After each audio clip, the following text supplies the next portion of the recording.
Hi, welcome to NECC Today, a show hosted by NECC students featuring some of the best things going on both on and off campus. I'm Justin Luciano. Today we will be looking at the basketball team, the NECC Knights, the local music scene, and generational trends. First up, Genevieve Scherer and Cleo Brigham hit the streets of Haverhill to find some of the best indie music in the Merrimack Valley.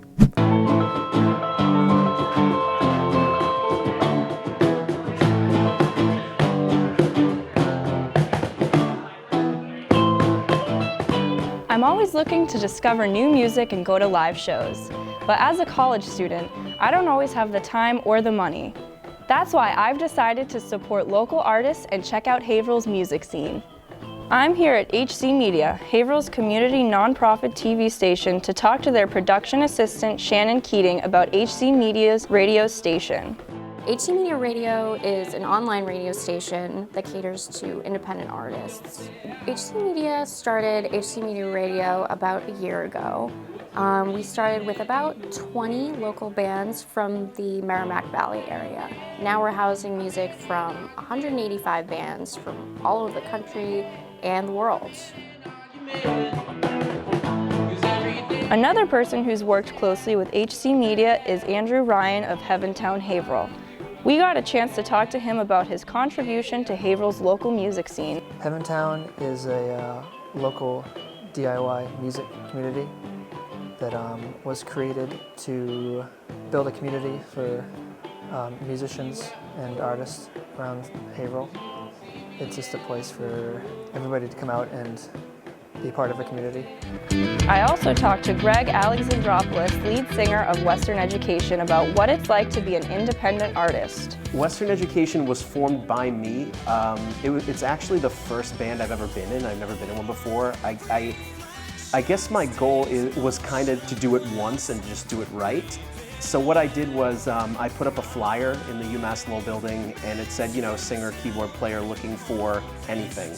There are a lot of what I call barriers to entry. Example, like getting on big time radio stations. If, you know, we don't have unlimited funds for a radio campaign, we don't have a PR company to represent us. So I guess the biggest challenge being DIY is, yes, you have artistic control, but you don't have the financial backing to do all the advertisement you want, all the radio promotion you want. You're running on, you know, your own budget. That's the hardest part. So we were looking to kind of cater to more independent artists who may not have an outlet to show their music to their communities. So what HC Media Radio is trying to do is provide an outlet for both up-and-coming artists who may be signed to an independent label, or complete unknowns who may not be signed to any label at all. I also take a trip to Haverhill's newest addition to community venues, Battlegrounds Coffee Company. This coffee shop provides a space for artists, professionals, and coffee lovers alike to gather and create. We talked to Salvatore and Dana DeFranco about how they got started supporting the local event scene. Dana and I decided to open Battlegrounds Coffee Company when we saw that there was a need for an establishment like this. We were looking for a place where we could go and enjoy a glass of wine or a cup of coffee, but we could also get some work done or read a book or meet with friends in an environment that was conducive to that type of interaction. So we host things like open mic poetry night with Creative Haverhill. We have hosted the Boston Youth Music Series. We just think that that's so important when you own a restaurant or a cafe, a place that lends itself to those types of events and those types of interactions.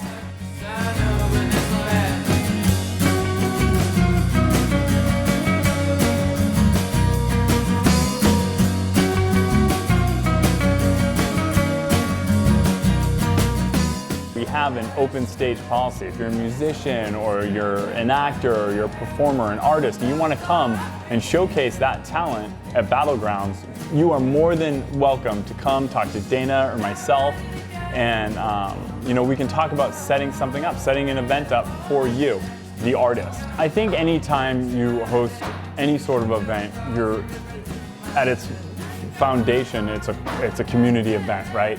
So you're introducing people that may not have met before. You are bringing in people that might not be from the area. You're bringing in people with ideas, and you're bringing in people with energy. And I think that when you pull all those things together in an event, or all those things start happening at an event, it's really important. It only benefits the community. It brings us all together too. Over the past couple of years, there's been this sort of, I don't know if I would call it like a music revival or an arts revival, but before it used to be, you either play in your friend's basement or you played the Tsongas Arena. Like, there was nowhere to play. But now there are places for bands to play. There are other smaller ones as well, but there's been a little bit of sort of a music scene rejuvenation that wasn't there when we started. In my opinion, it's really important for small venues and local venues and bar venues to exist, because all of your favorite bands were local bands at one point. It's not like your favorite band played at the Tsongas Arena and sold 6,000 tickets the first day they were a band. Like, bands are bands for years before you've heard of them, and they played in, tiny venues to know people, 10, 20, 50, 100 people for years before that happened. And there's no way for bands to progress unless they do that. Don't forget to go out and support your local musicians. Up next, Adore Calixto and Kyle Benson take a look back at some of the highlights from the Knights preseason.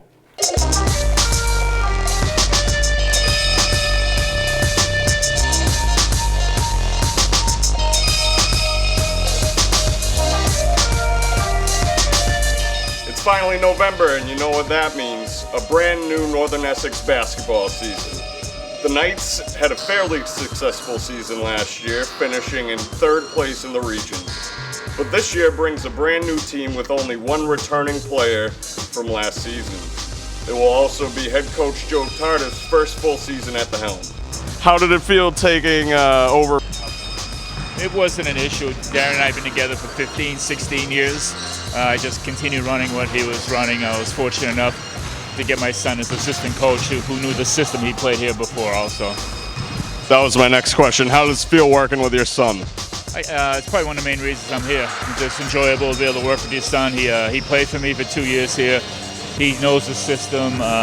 It's a dream come true. You get to coach with your son. I see him every single day. At 32 years old, I would never see him, right? So, how does it feel working with your dad? It's interesting. I mean, obviously, it's fantastic. It's rare where you can get into a pretty heated argument with your head coach.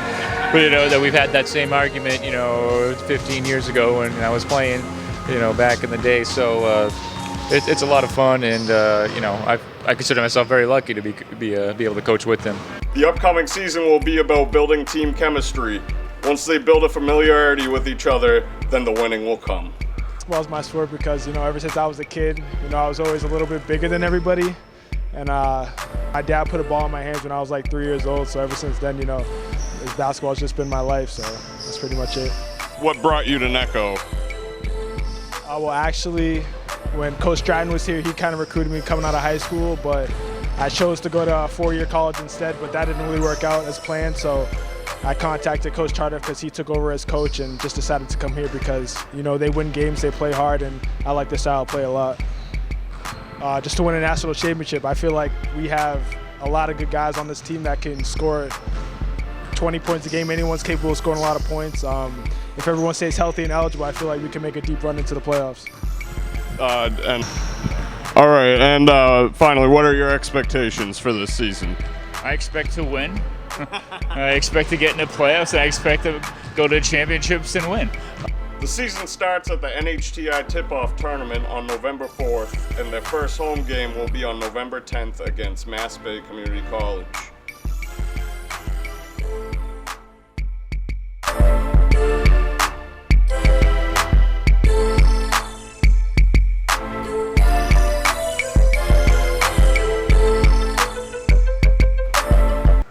Done. NC. Boom! Boom! If you haven't made it out to a game yet, there's still time to catch the Knights before they wrap up in early 2017. For a final piece, Travis Scott and Jared Richard explore generational trends from baby boomers to millennials.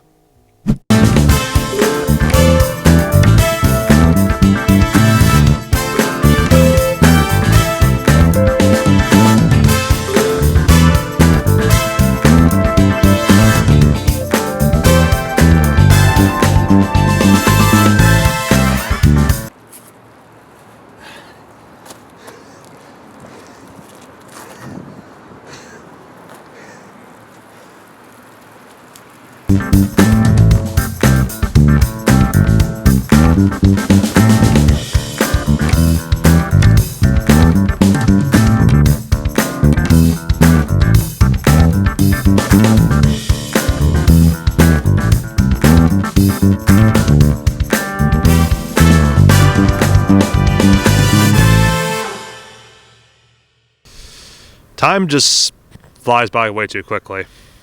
And with the passing of time comes new and different trends.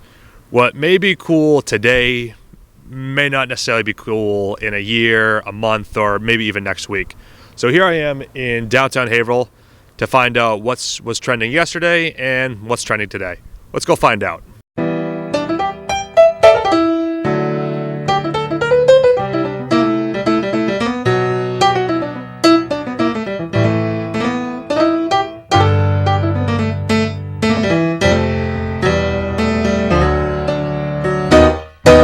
So I'm here with John, here asking about trends. John, where'd you hang out after school? Well, for me, it's I'm from Miami, Florida. So basically, it's a Three Monkeys, aka Three Monequitos. It was a convenience store by my school.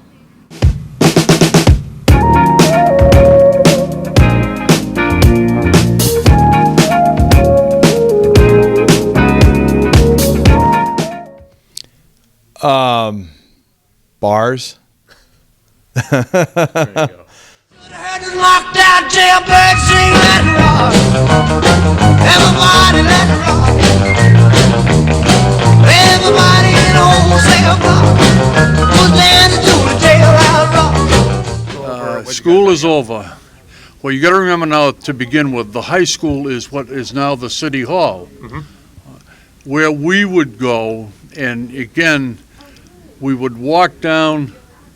My group would walk down to what was known as Peter's Sweet Shop, which was directly, beside what was then the Colonial Theater. And just to commiserate or whatever, as 17, 16-year-olds would. That was one of the going spots. The other spot that the people like to congregate at was at Mitchell's Department Store. Mitchell's Department Store had downstairs in the basement a record shop owned by Mr. Abadanza. And he had all the 78s, which you probably wouldn't recall, but 78s were the records. Now, growing up, what was your first job, John? Working at a car wash right down the street from my middle school. My first job after college. Just after high school, whenever, first job. After high school, it was like, excluding like stupid summer things, it was a radio job at a station in my hometown. Okay. It was after my freshman year of college. After that, God, my first job would have been carrying the Haverhill Gazette. Which movie just scared the ever-living daylights out of you when you were a kid? My middle school years, man, I'll probably say Saw. Worst thing was growing up as my middle school years, seeing that mask, the jigsaw, creeping up behind you in the movie, made me sick. I want to go under my covers. So I'll probably say the Saw. Jaws. Oh, there you go. I was 4 in 1975, and we were vacationing on Martha's Vineyard, where they filmed it. And my family didn't want to leave anybody home with the brat, so they took me. And so I saw Jaws at 4 years old in Martha's Vineyard, where it was filmed, and that scarred me for life. It scared the bejeebies out of me. Yeah. Well, I'll share this with you. One of my first dates was with my late wife, and we went. We were both students in Boston at the time, and we went down to Washington Street to the old Paramount Theater. And they were playing, now this is 1960, they were playing Psycho. And I can still see the people sitting there after the film was over in complete shock, including yours truly. That was the film that really And again, my wife was just, she couldn't, she was, so stunned by that film.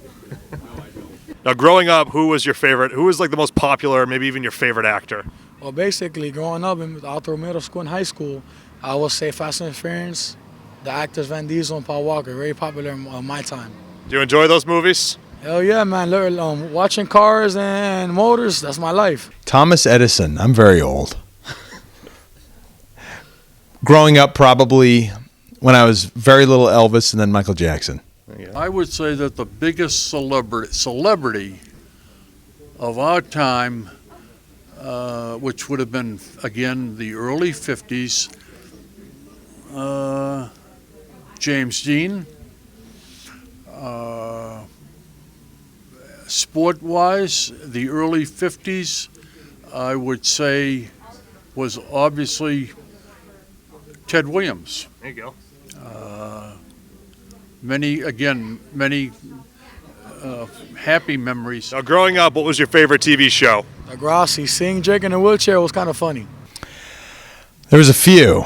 $6 Million Man, then Starsky and Hutch, Greatest American Hero,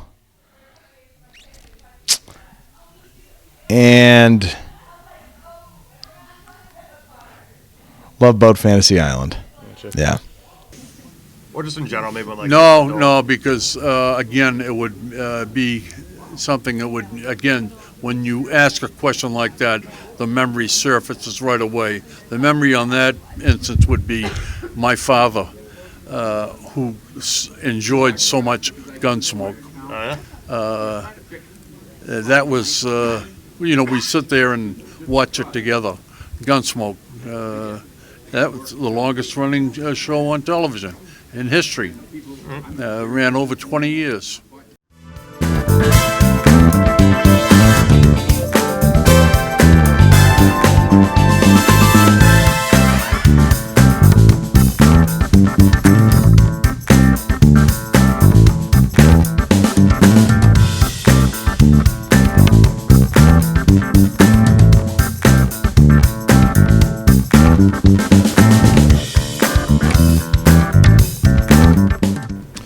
Well, that was certainly interesting. And with the world always changing, trends will always be changing. So always be on the lookout for what's going to be cool tomorrow. As always, I'd like to thank you for listening, and have a good one. Who knows what the next generation of trends will be? This has been NECC Today. Be on the lookout for the next episode this spring. My name is Justin Luciano, and thanks for watching.